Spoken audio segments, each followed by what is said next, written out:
Raiden wins.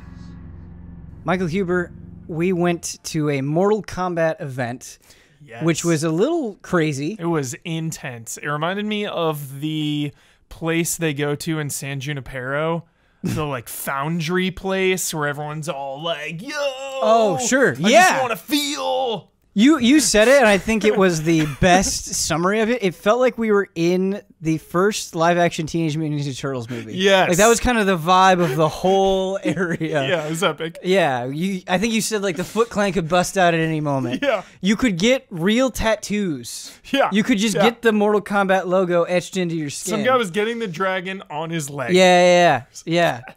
That's the vibe of this whole thing. But the setup for it was actually really nice. We got to play, I think, over an hour of MK11, and we duked it out against each other a lot. We did the tower. I messed around with bots for a little bit, and so I feel like we did get a solid amount of time with the game. Not nearly enough to be like definitive on it, but to get a good sense. There's a lot to talk about. They've changed a lot of things. But let's start with the new character, Garris. Yeah. What do you think about Garris? Who is Garris? Garris is some like time manipulator, sand character. Yes. Gave me Gara vibes. Yes. And he has like this big, giant sand hand. So one of his moves, he can like punch you really far with it. And then of course he can like Mortal Kombat's big with like telekinetic characters, you know? He kind of felt like that, where he can like capture you in the ground and kind of throw you up and like have the sand hammers come down, but he felt really fun to use. Yeah, I think he kind of checked all of the... This is a good new character for a fighting game boxes for me, in the sense where like it's easy to get. He has a very clear and distinct play style, kind of slow, lumbering, putting people into traps. He's flashy. Hitting people with those sand hammers is hilarious. Freezing them, like if they jump at you and you manage to catch them and stop them in time. Yeah. That's really cool and exciting. And he, like, just aesthetically, I think blends in so well with the style and the vibe of the rest of the cast. Totally. Which I think is important. But yeah, he was very fun to use. He was slow and lumbering in the sense that it kind of took a while to get used to his speed and like how to set people up. It wasn't immediately obvious to me, but I think we got there eventually. Yeah, there's a lot going on with this game. They're changing a ton of things. So one of the things that they're changing, you don't have one meter anymore that you use for all sorts of things. You have two different meters. You have an offensive meter, which you use for to amplify like special moves, for instance, and that's a whole thing we can get into. You have a defensive meter, which you use for certain defensive options, and then you also have fatal blows, which you can use once throughout the match if you're below 30% health. And it's very similar to the rage mechanic in Tekken 7. If you've played that before. Yeah, it sounds like a lot, but I really want to stress how accessible this game is. I have been playing Mortal Kombat since the original, but I'm terrible at fighting games, if that makes sense. So I'm like so familiar with this franchise, but like really bad at fighting games. But it just felt so easy to hop in, get a couple basic combos. There's a lot of 3-hit combos, and you can easily learn like one or two of these. You know, the move list is very clearly laid out, and the special moves. So it's like, all right, I got my special moves, got my basic combos. Really easy to just dive in and be a basic skill level player in this. Whereas recently I went through a lot of the Soul Calibur 6 campaign. And just going through that tutorial, there were so many things, reverse edge and soul edge and countering, and like there's just so many mechanics. Even all the moves, the way the menus would tell you, like you'd have to like translate in Soul Calibur, like what is K? Oh, that's low kick. This is just so easy to learn and digest, and I just really wanted to stress that. Yeah, I feel like they're tackling that accessibility on multiple fronts, where there's no like 3 directions and then a button anymore. Everything was 2 directions at max for special moves, and then a button, which was really nice. And then I felt like even fatalities were fewer commands that you had to input. And the other thing that is just so incredibly nice is we were doing a local fight against each other, and you can tag up to 10 moves, and it can be anything you want. It can be a combo, it can be a special move, it can be a fatality. You can tag up to 10 of these, and you can even, if it's a special move, you can even tag what you need to input to amplify it and make it stronger, make it an EX move. And that's just right on the screen. Yeah. And whichever direction you face, on the screen, it will change the direction of the inputs that you need to hit. Yeah. And so it's just really nice because how many times does everybody have that moment when they're fighting their friends and they're like, wait, how do I do the spear again? Yeah. And so I think that is just really smart, really accessible. And I assume for when you're playing online, like the other player won't see which moves you have queued up. Yeah, I don't even know. We couldn't. Yeah. Access online or anything like that. I don't even know if you'll be able to do that online. Yeah. But at least on the couch with your friends, that's really cool. Yeah. And you mentioned Amplify. Yeah. Just really cool. So like Scorpion Spear now, you know, when you throw it regularly, it's a move. Like he'll get over here, he'll do it, and then pull you close and like hit you with a sword and knock you down. So you can't really combo it. It's just a special move that does a little bit of damage, but if you amplify it and use your meter, you could pull them in and then do like a combo. You know, they're like stunned there. Yeah. So in order to amplify a special move, which will give it either like more damage or different properties, every special move has a different combination to amplify it. So it might be like down plus X for one move, or it might be right plus square for another move, something like that. And so it did actually overwhelm me a little bit, being like, wait, okay, I know how to do the special move. What is the specific command to amplify this one move? Totally. And so that felt like a little much. But maybe the reason why they're doing that is this offensive meter that you're using to amplify, it comes back really fast. You can do it a lot.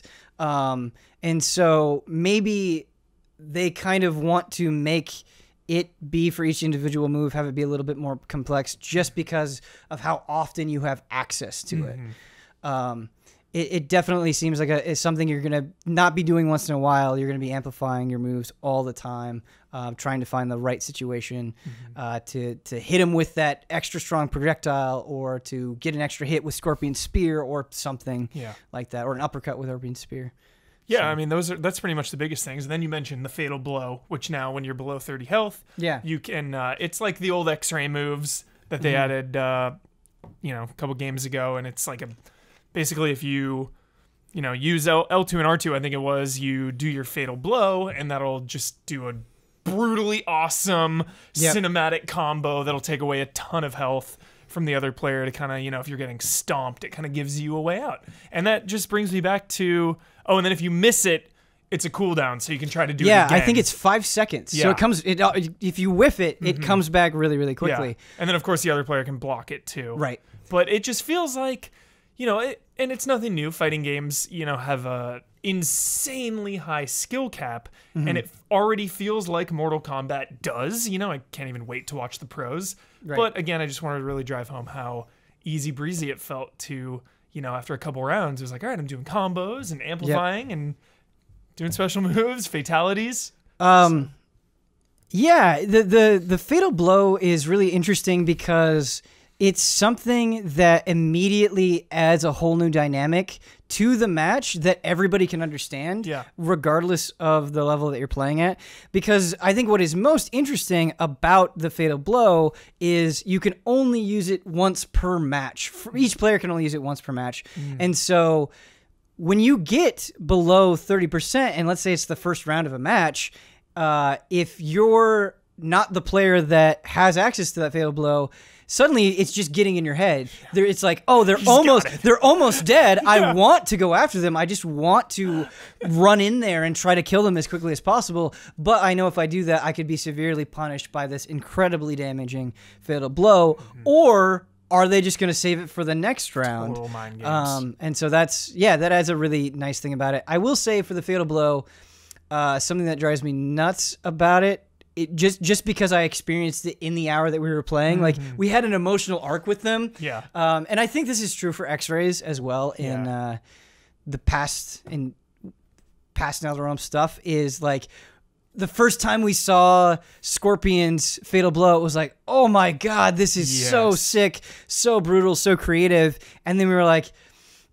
wow, this goes on a really long time. Yeah.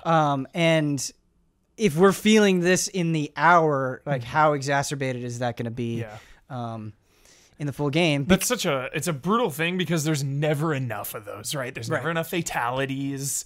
So hopefully this is the Mortal Kombat that just like blows it up, and each character has a ton of fatalities and a ton, because you can swap out that stuff, because there was a little bit of customization that we got to see. Yeah, and you can change different parts of a character, so you can change like Scorpion's mask, for instance, or the tip of his spear. It seemed like there was a lot. Yeah, and even just going through what was available for Scorpion's outfits, there were a ton of options, and they were outfit. Yep, they were all very dramatically different from each other, like different styles of the classic mask setup, but then he'd be, completely unmasked and just a ton of different colors. Yeah. You could do the mask and the suit, the sword, the spear.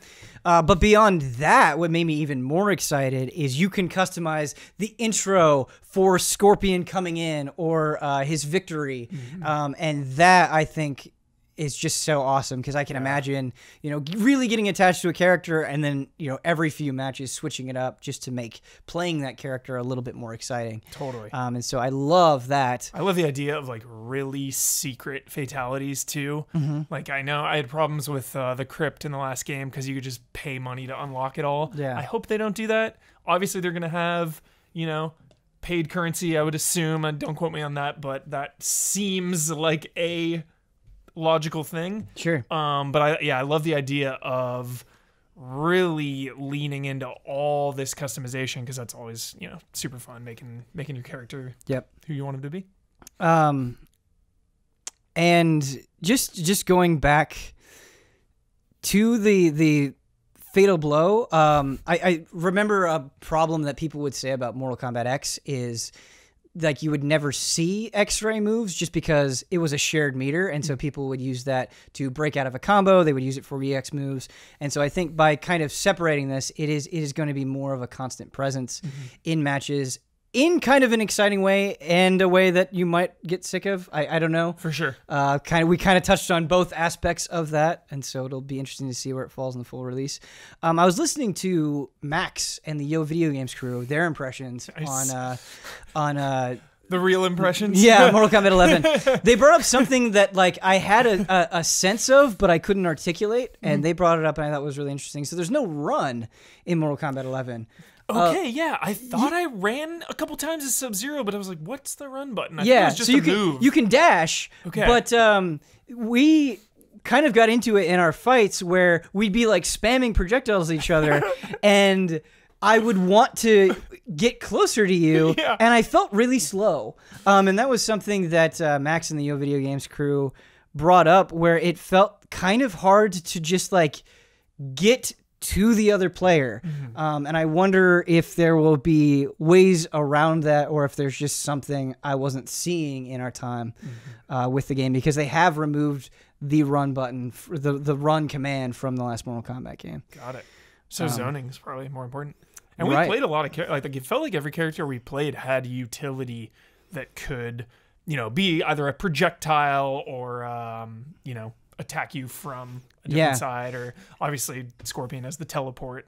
Oh, we didn't even talk about like different variations. Yeah. It's crazy. Yeah, and that is something that should be mentioned along with the customization. So like the last game, there are preset variations, but you can also make your own custom variation as well. Yeah, so you could change like the special moves and modify those as well. There were different modifiers that would add a certain amount of damage or cooldown, I think, even, so minor variations in that.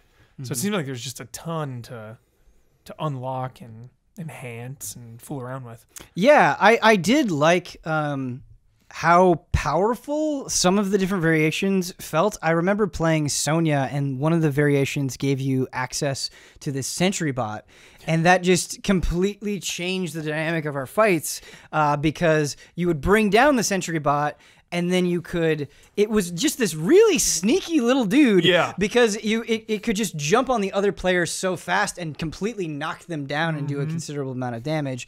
And it was like, oh, I feel really rewarded and powerful for choosing this variation specifically that has access to this special move. And so I think that's exactly what you want out of this stuff, right? Like you want to feel like when you do make a switch, it's powerful, it's noticeable, it's way different than anything else you can get. So, yeah. So we did a tower. We did. I don't think we covered that. The last thing we did was a tower. Yeah. Just a really basic 5 opponent tower is on a cooldown. So I think it's like the living towers where they kind of cycle in and cycle out, and then they can have events. And when we beat it, we got like 500 coins and some other currencies we didn't quite know what they were used for. Right. We got about 500. Obviously all these numbers can change up to release, but we got 500 from that. And then like once you upgrade a move to like remove the upgrade was 1,000 gold coins, and we got 500 from beating this. So. Right. And so what you're saying is like you have different gear and you can augment that gear to give it a different property to make like this thing 10% stronger. But once you slot that into that piece of gear, you need to pay to remove it. Yeah. And we were like, oh, is that going to be a pain? Yeah. Hard to say at Hard this to say. point. It did seem like you earned coins at a pretty reasonable rate based on what we played, but not 100% sure on that. Story, I bet you get so many. Right.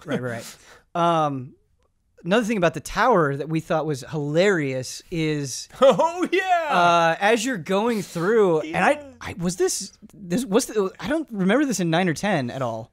I don't remember, dude. It seemed like familiar from the older ones. Like you could have like weird abilities. Yeah. So in 11, not sure if it's new or not, but you could just get consumables. Yeah. And because it was a demo, they gave us like 99 of everything. Yeah. And you have different consumable slots. And 3 of those slots you could use just for that fight. And then other ones would last for the whole tower. But you would get like 3 slot. I'm going to just summon Baraka and he's going to come in and do a move and mess this person up. Yeah. Or I'm going to summon missiles that appear out of nowhere and land on the opponent. So it just seems like a way to like give yourself a little bit of a buff, a little bit of a strategy element, and a little bit of like ridiculousness as you're climbing the tower. I thought it was cool. I think it's cool because there's going to be, if it's anything by Injustice 2, some of those towers are insanely hard. Yeah. So just a way to kind of give you a leg up. Yeah. It's a consumable, so it's on every time, and just another thing to get. Yeah. I think my overall opinion on Mortal Kombat 11 is like I'm not sure on a lot of things yet, but I think I'm not sure because they are changing so much.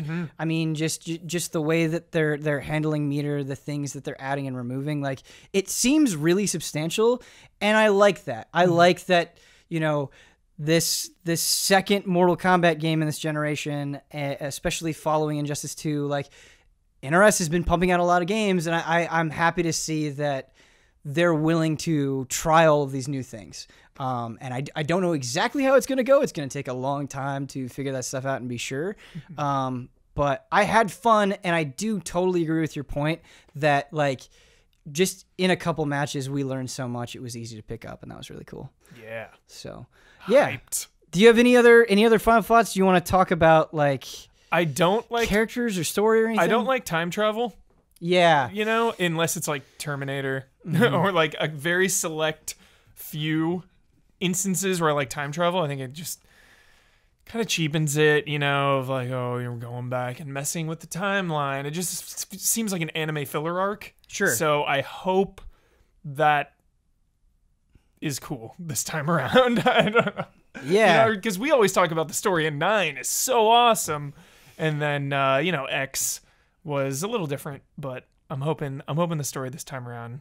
Yeah, I really want to replay X because I love 9 because it took what we loved and added so many new twists on it while still staying true to what was originally there.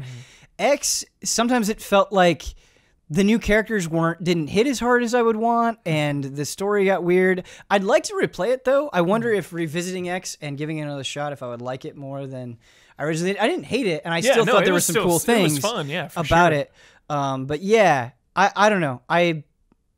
I hope the story is cool. We're going to be dealing with Chronica, who's apparently like time manipulator. Yeah, time manipulator, and like has been running things behind the scenes the whole time, which is pretty exciting. That's cool. Like you can't have Shang Tsung and Shao Kahn and Shinnok every time. No, I hope you don't have Shinnok every time. Yeah, absolutely.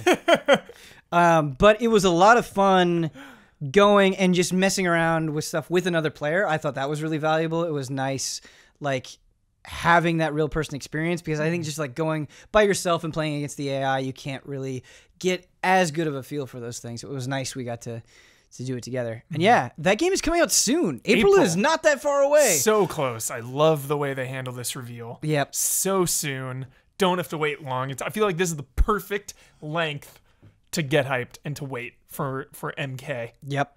There will be a lot more Mortal Kombat very soon. Thanks for doing the event with me, Huber, and getting and talking about all these impressions. Let us know what you thought about Mortal Kombat 11, what you want to see, what you're worried about, all that stuff, and there will be more from us in the relatively near future. So thanks for watching.